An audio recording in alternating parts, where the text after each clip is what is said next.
लोकतांत्रिक प्रक्रियाओं को उसका पालन करते हुए अपने कार्य का विस्तार कर रहा है और जन सामान्य की आशा आकांक्षाओं पर खरा उतरने के लिए अपने आप को निरंतर योग्य बनाता रहता है। ये दल ऐसे ही यहां तक नहीं पहुंचा है, अनेकों पीढ़ियां खप गई है। वर्तमान पीढ़ी के अनेक कार्यकर्ता हैं जिनके नाम भी नहीं जानते होंगे। ऐसे लोगों ने अपना जीवन खपाया, तब जाकर के ये दल लोगों के दिलों में जगह बना पाया है।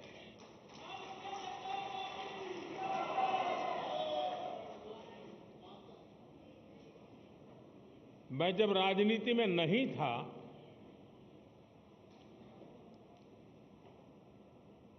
उस जनसंघ के जमाने में बड़े उत्साह के साथ अपने कार्यकर्ता दीवारों पर दीपक, उस समय जनसंघ का निशाना था, उसको पेंट करते थे। और कई राजनीतिक दल के नेता अपने भाषणों में मजाक उड़ाते थे कि दीवारों पर दीपक पेंट करने से सत्ता के गलियारों तक नहीं पहुंचा जा सकता, ऐसा कहते, मजाक उड़ाते थे। हम वो लोग हैं जिन्होंने दीवारों पर कमल पेंट किया, लेकिन इतनी श्रद्धा से पेंट किया कि विश्वास था ये दीवारों पर पेंट किया हुआ कमल कभी न कभी तो दिलों पर भी पेंट हो जाएगा।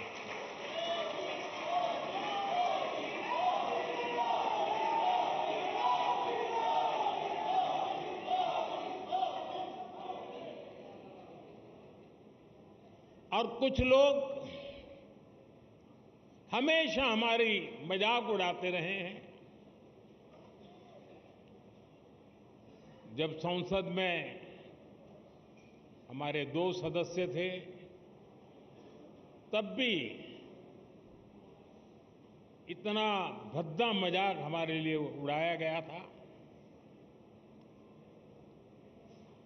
कुछ लोगों का चरित्र ही ऐसा होता है और उनको लगता है कि ऐसा करने से वो बड़े बन जाते हैं। लेकिन ऐसी सब प्रकार की आलोचनाओं को झेलते हुए जन सामान्य के कल्याण के लिए समर्पित होकर के नेशन फर्स्ट की भावना को जीते हुए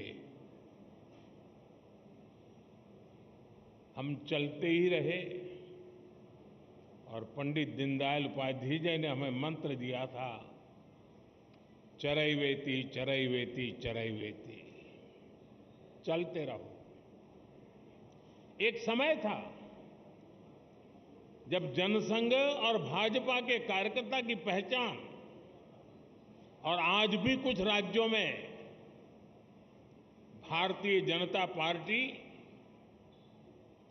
उसी जीवन को जीते हैं और अपने आदर्शों के लिए जूझते हैं।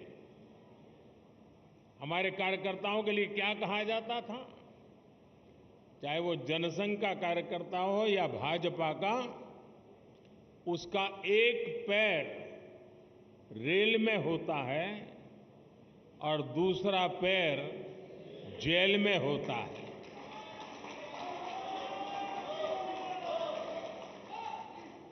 रेल में इसलिए कि भारतीय जनता पार्टी का कार्यकर्ता निरंतर भ्रमण करता था, प्रवास करता था, जहां भी उसको जाना होता वो दौड़ता रहता था और समाज की समस्याओं के समाधान के लिए सत्ता पर बैठे हुए लोगों के सामने संघर्ष करता था। और इसलिए कभी जेल तो कभी बाहर, ये उसकी स्थिति रहती थी। मुझे याद है करीब 50 साल पहले की बात होगी, जनसंघ के लोग अहमदाबाद में सत्याग्रह कर रहे थे और एक अपनी कार्यकर्ता बहन जो जेल गई थी, करीब करीब 1 महीना लोग सब जेल में रहे थे सिर्फ आंदोलन करने के लिए, और उसकी गोद में 9 महीने का बच्चा हाथ में लेकर के वो जेल में 1 महीना गुजार करके आई थी। ऐसे जुल्म सह करके ये पार्टी यहां पहुंची है।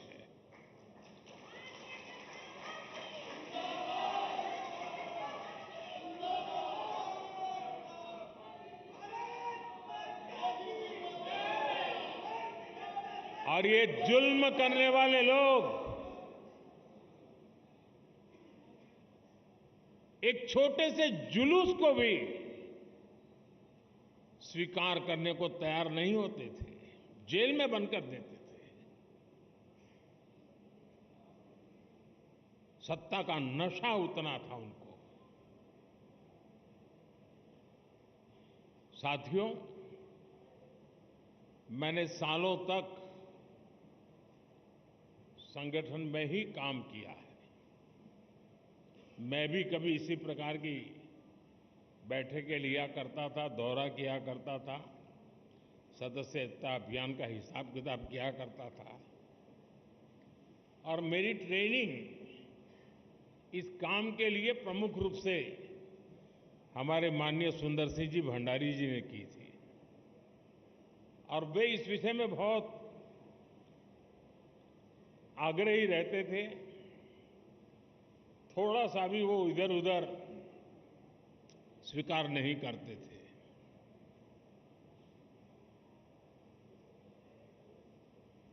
कभी कभी लोगों को ऐसा भी लगता था कि भाई एक स्ट्रक्चर बना देने से क्या होगा, लेकिन आज हम देख रहे हैं कि उसी स्ट्रक्चर ने देश के आशा अपेक्षा को पूर्ण करने के लिए एक माध्यम बना दिया।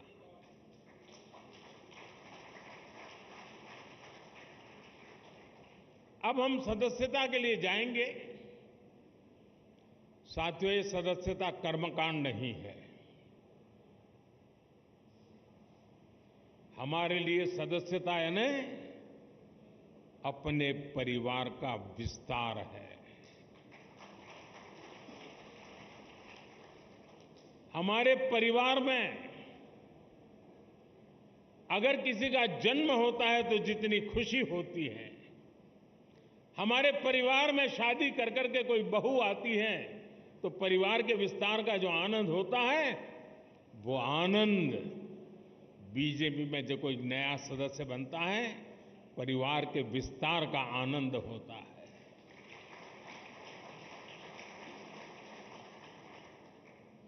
और इसलिए ये सदस्यता अभियान आंकड़ों का खेल नहीं दोस्तों। कितने नंबर हम पार कर जाएंगे ये नहीं है। ये सदस्यता अभियान एक पूर्ण रूप से वैचारिक आंदोलन भी है और भावनात्मक आंदोलन भी है। और हमने संगठन की गाड़ी को उस पटरी पर दौड़ाना है जिसमें वैचारिक धार भी हो और भावनाओं से भरपूर भी हो, क्योंकि हमारी भावनाएं देशभक्ति से प्रेरित है। मां भारती के कल्याण के लिए, 140 करोड़ देशवासियों के कल्याण के लिए ये जो सदस्यता अभियान होगा, संगठन की रचना होगी, बूथ कमेटियां बनेगी। पहले हम सदस्यता अभियान करते थे और अब सदस्यता अभियान करें, कुछ चीजें हम नए तरीके से सोच सकते हैं क्या? जैसे ये जो सदस्यता अभियान होगा, उसी समय जो संगठन की रचना होगी, उसी कालखंड में विधानसभाओं में और लोकसभा में 33% रिजर्वेशन लागू हो गया होगा।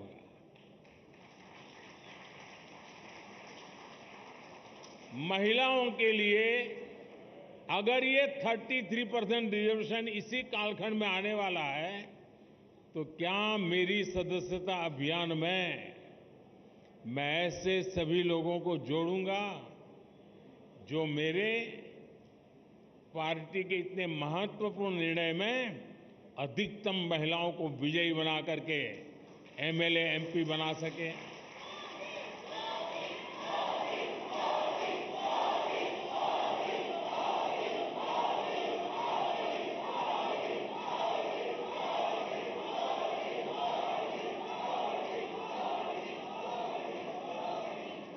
साथियों, हमारे देश में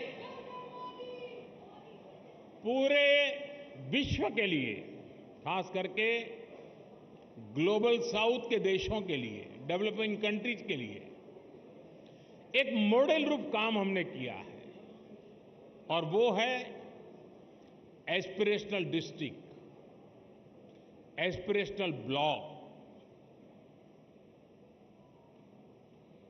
और हम चाहते हैं कि जो अब तक जिसकी कोई चिंता कोई नहीं करता था, परवाह नहीं करता था, मुलाजिम भी वहां पर नौकरी करने के लिए जाने को तैयार नहीं होता था, पिछड़े रहते थे, हमने उसे एस्पिरेशनल डिस्ट्रिक्ट, एस्पिरेशनल ब्लॉक बनाया है। और हमारी कोशिश है कि जल्द से जल्द उस राज्य की जो पैरामीटर्स हैं उसमें जरा भी वो पीछे ना हो सके तो उससे भी आगे जाए, और हो सके तो नेशनल लेवल पे भी जो पैरामीटर्स में हो जाए। और इतना सुखद अनुभव रहा है कि एस्पिरेशनल डिस्ट्रिक्ट में गवर्नेंस पर फोकस करने के कारण, जन भागीदारी के कारण, जन सामान्य की आकांक्षा व अपेक्षाओं को चिन्हित कर उस पर काम करने के कारण आज देश के एस्पिरेशनल डिस्ट्रिक्ट, एस्पिरेशनल ब्लॉक करीब करीब स्टेट में टॉप की बराबरी करने लग गए हैं। क्या हम अपना संगठन की रचना करते समय ये एस्पिरेशनल डिस्ट्रिक्ट, एस्पिरेशनल ब्लॉक, उसमें विशेष अभियान चला करके वहां के हर पोलिंग बूथ में अपना झंडा गाड़ सकते हैं? दोस्तों, और हमें कागज लेके बैठना पड़ेगा, भाई मेरे इलाके में ये एस्पिरेशनल ब्लॉक है, उन एस्पिरेशनल ब्लॉक के अंदर इतने पोलिंग बूथ है, उस पोलिंग बूथ के अंदर मुझे इतनी मेंबरशिप का टारगेट है, मैं उसको करूंगा। हम प्रयास करें। आपने देखा होगा कि हमने एक बहुत बड़ा आमूलचूल परिवर्तन किया है। किसी समय हिंदुस्तान के आखिरी गांव के रूप में सीमावर्ती गांव जाने जाते थे, और नेगेटिविटी का जन्म उस शब्दों में ही शुरू हो जाता था। हमने तय किया कि आखिरी गांव नहीं है, ये मेरे देश के पहले गांव हैं। अगर ये गांव हिंदुस्तान के सीमा के छोर पर है, अगर सूरज की पहली किरण आएगी, पूरब में होगा, तो पहले उसी को स्पर्श करते हुए हम तक पहुंचेगी। वो पहला गांव है। और इसलिए हमने पूरी तरह बदला है विचार। क्या हम एक स्पेशल इकाई बनाएं? जो राज्य सीमावर्ती राज्य है, वे ये जो पहला गांव है उसमें सबसे पहले मेंबरशिप का अभियान चलाएं, और पूरे के पूरे गांव को भारतीय जनता पार्टी का किला बना सकते हैं। और जो सीमा के आखिरी छोर पर बैठा हुआ वो गांव जब भारतीय जनता पार्टी का किला बनता है ना, तब वो भारत का किला अपने आप बन जाता है। तो मेरे लिए सदस्यता ये सिर्फ पार्टी का नंबर बढ़ाने के लिए नहीं, मेरी सदस्यता मेरे देश को मजबूत बनाने के लिए भी है। और इसलिए मैं उन गांवों को किला बना के छोड़ूंगा।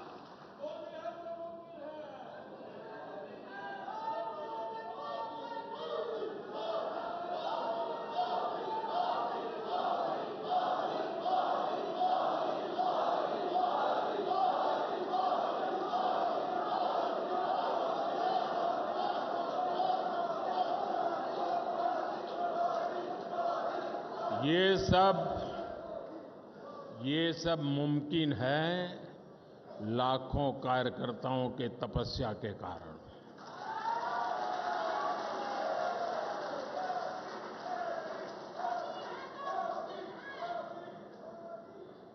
साथियों, उसी प्रकार से जहां दो राज्य की सीमाएं मिलती हैं, क्या अभी से प्लान कर सकते हैं कि उन दो राज्य की सीमा पर डेट निश्चित करके, मान लीजिए महाराष्ट्र और गुजरात की सीमाएं मिलती है, तो महाराष्ट्र के कार्यकर्ता उनकी सीमा पर आएंगे, गुजरात के कार्यकर्ता उस दिन उनकी सीमा पर जाएंगे, और एक सीमा पर उनके गांव इसके गांव साथ मिलकर के मेंबरशिप बनाएंगे। महाराष्ट्र का गांव होगा, वहां गुजरात के लोग भी नजर आएंगे, गुजरात का गांव होगा, महाराष्ट्र के लोग नजर आएंगे, और उस स्टेट के बॉर्डर के सभी गांवों को मैं कवर कर सकता हूं। जब मैं कहता हूं एक भारत श्रेष्ठ भारत, मेरे एक भारत श्रेष्ठ भारत की ये जो रेखाएं बनी हुई है नक्शे पर, मेंबरशिप के द्वारा मैं महाराष्ट्र के गांव को, गुजरात के गांव को, वहां के दिलों को जोड़ने के लिए मैं मेरा कमल खिला सकता हूं क्या? और इसलिए मैं कहता हूं साथियों, ये सदस्यता अभियान मेरे देश का सामर्थ्य बढ़ाने के लिए है। हमने हमारे ट्राइबल इलाके, मुझे याद है एक सदस्यता अभियान के समय मैं हिमाचल में मेरा दौरा था, ये नड्डा जी के इलाके में, और मैं पहाड़ी क्षेत्रों में जाना चाहता था। एक पोलिंग बूथ पर जाने में मेरा एक दिन लगता था, पहाड़ों पे चढ़ना पड़ता था, और वहां जाकर के 20-22 लोगों की मीटिंग करके मैं नीचे उतरता था। पूरा दिन मेरा चला जाता था, लेकिन मुझे आनंद होता था कि वहां कोई तो होता था जो पूछता था कि साहब ठंड बहुत है, पहले चाय पी लीजिए।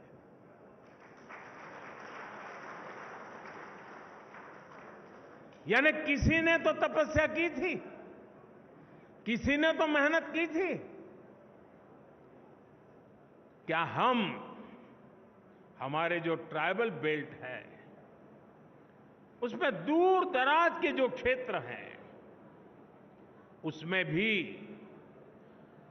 अभी जैसे आपने देखा होगा पीएम जनमन योजना शुरू की है। ये पीएम जनमन योजना हमारे आदिवासी क्षेत्रों में भी ऐसे ऐसे इलाके हैं, ऐसे ऐसे समूह हैं जहां व्यवस्थाएं इतने सालों के बाद भी पहुंच नहीं पाई थी। हमने पीएम जनमन योजना बना करके स्पेशल एफर्ट शुरू किया है। वो पॉलिटिकल वोट बैंक की ताकत नहीं है, क्योंकि बहुत छोटी संख्या में है, लेकिन साथियों, अगर उंगली का नाखून भी पक जाता है ना, तो पूरे शरीर में दर्द होता है। वो भी तो मेरा शरीर के हिस्से हैं। वो दुखी हो, वो दुखी हो, पीड़ित हो, मेरे देश में मुझे भी उसकी पीड़ा होती है। इस पीड़ा का अनुभव करते हैं, तब जाकर के पीएम जनमन योजना जन्म लेती है।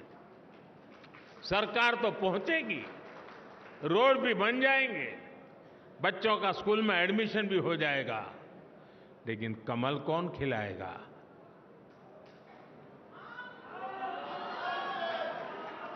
कौन खिलाएगा? और इसलिए साथियों, हम इस प्रकार से फोकस करके इन समाजों तक हम पहुंच सकते हैं क्या? आज देश में वो लोग जिन्होंने 3-3, 4-4 पीढ़ी में पक्का घर नहीं देखा था, जिनका कोई अता पता नहीं था, वो झुग्गी झोपड़ी में जिंदगी गुजारते थे, वो फुटपाथ पे जिंदगी गुजारते थे, आज यहां तो कल वहां, ऐसा ही उनका बसेरा हुआ करता था। ऐसे 4 करोड़ परिवारों को हमने एड्रेस दिया है।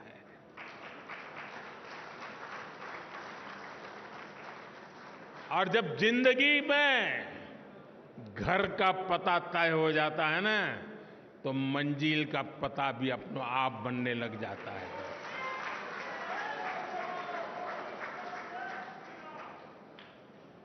जिनको घर मिला है, जिनकी जिंदगी में अब अपना एक स्थायी, पीढ़ियों के बाद 4-4, 5-5 पीढ़ी में कभी उन्होंने पक्के घर में जिंदगी नहीं गुजारी होगी,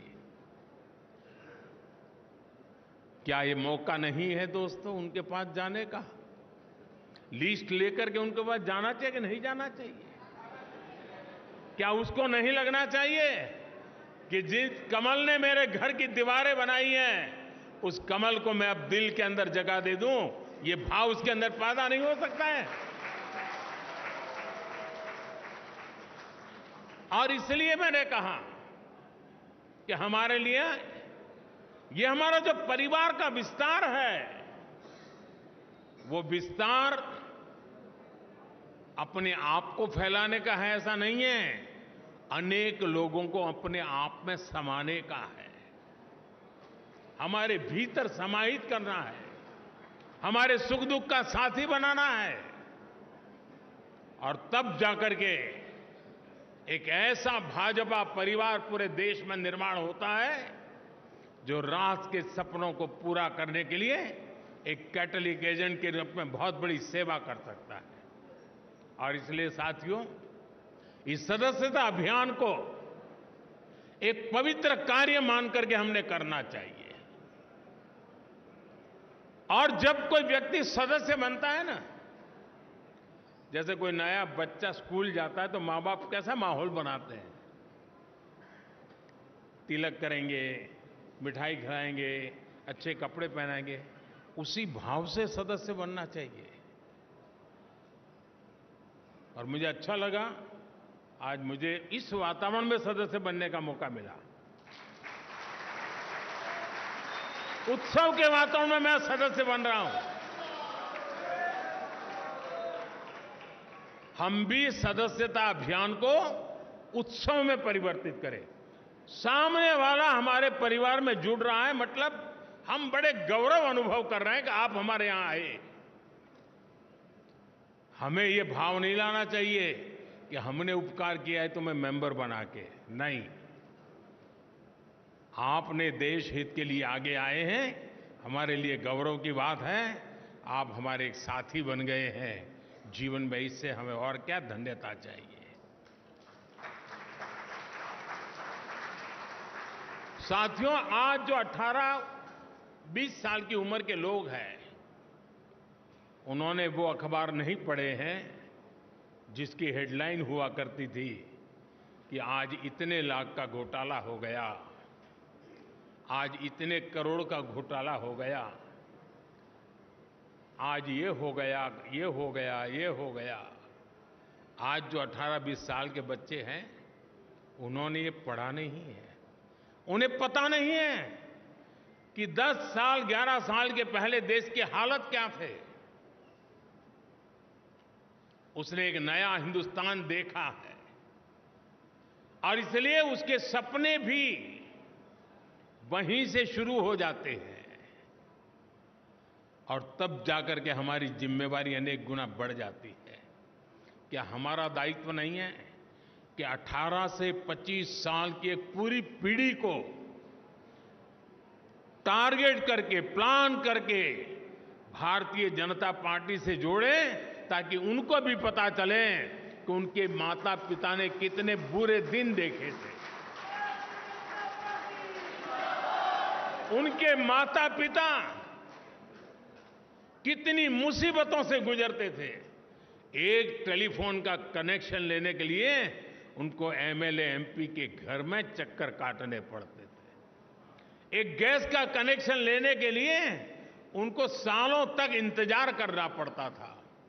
कभी बिजली का कनेक्शन नहीं मिल पाता था, अंधेरे में जिंदगी गुजर जाती थी। बच्चों के लिए पढ़ाई का प्रबंध नहीं था। 18 से 25 साल के उन हमारे देश के बेटे बेटियों ने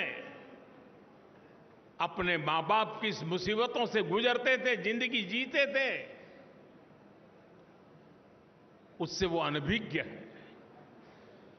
भारतीय जनता पार्टी के कार्यकर्ता का काम है कि उसको भारतीय जनता पार्टी में हमारा मेंबर बना करके, साथी बना करके, उसे हम कहां से कहां देश को ले गए, ये आत्मविश्वास से भरने की जरूरत है।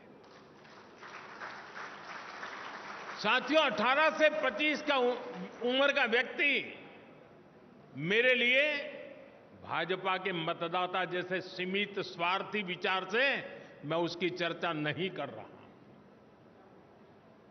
मेरे सामने 18-25 साल का उम्र का नौजवान, वो मेरे 2047 के सपने का सबसे बड़ी शक्ति का स्रोत है।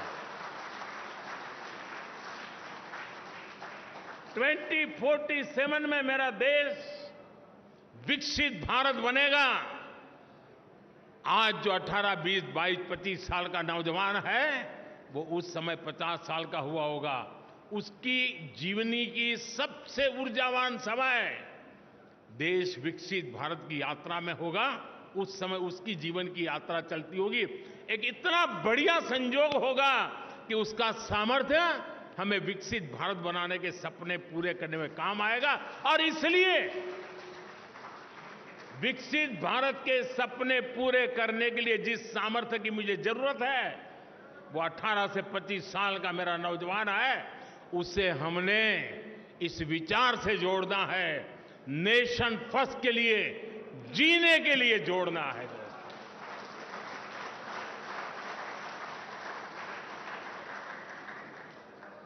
हम सिर्फ चुनावी मशीन नहीं है,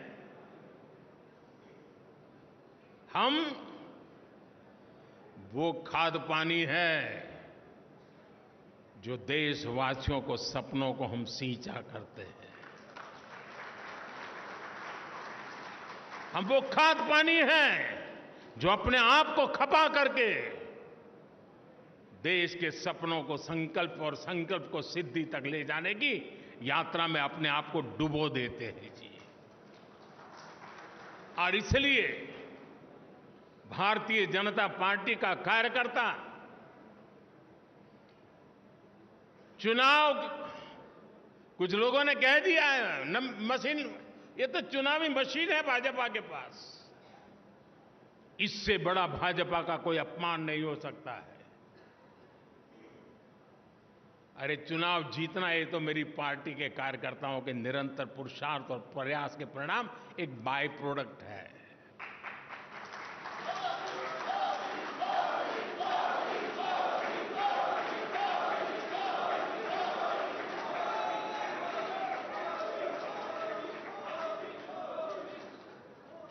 और इसलिए साथियों, हमें निरंतर नई पीढ़ियों को भी तैयार करना है। और एक बात मान के चलिए, जो ये सोचता है कोई आएगा तो मेरा क्या होगा, वो मान के चल रहे हैं कोई आएगा तो नहीं, लेकिन तुम जहां हो वहां से कहीं ऊपर जा नहीं सकते हो। जैसे जैसे नीचे तुम नए लोगों को लाते जाओगे, वैसे वैसे तुम ऊपर चले जाओगे। ऊपर जाने का तरीका यही है कि नीचे जितनी मजबूती देते हैं उतना ऊपर जाने की गारंटी पक्की हो जाती है। कुछ लोगों की मानसिकता रहती है कि अरे यार ये आया गया तो मेरा क्या होगा। वो आएगा तो आपकी मजबूती बढ़ेगी, आपकी इज्जत बढ़ेगी और आपके द्वारा इच्छित कामों को परिणाम लेने में वो आपका साथी बनकर के काम करेगा। साथियों, लोकतांत्रिक मूल्यों को जीने वाली हमारी पार्टी है।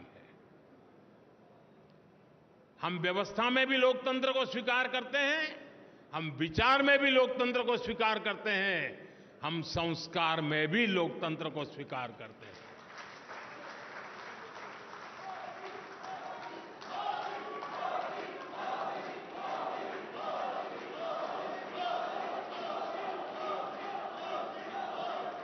हमारा ये सदस्यता अभियान उस नई ऊंचाइयों को पार करने वाला बने,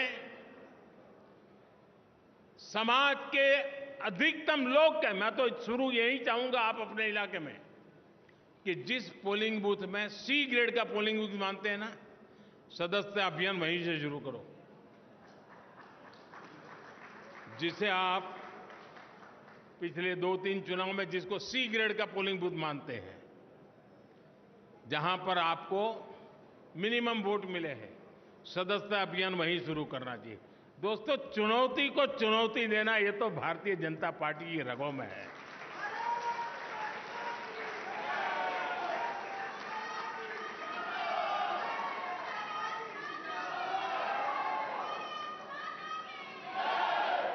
जहां सदस्य सरलता है, जहां स्वीकार्यता है, जहां सम्मान है, आदर सत्कार है, वहां तो मेंबरशिप करना आसान हो जाएगा, उसको करते भी रहना है। लेकिन जहां चुनौती है, वहीं दिलों में कमल खिलाना है।